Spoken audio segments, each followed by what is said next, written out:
গুলি লাগছে গুলি করতেছে পুলিশে। বিষয়টা যেটা হচ্ছে সেটা হচ্ছে মিরপুর স্টেডিয়ামের সামনে তো আর্মিরা দাঁড়াই ছিল, মোটামুটি তাদের হাতেই ছিল। আমি আমার মোবাইলে লাইভে ছিলাম।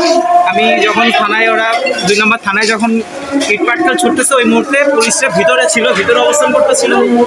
ভিতরে অবস্থান থাকা অবস্থায় তারা একবার বের হয়ে এসে এলোপাতারি গুলি মারছে, প্লাস চেয়ারশেল, ইভেন আপনার যেটা বলে ককটেল, ছোটো ককটেল যেগুলো, ছোটো ককটেল তারা এলোপাতারি মারতেছে।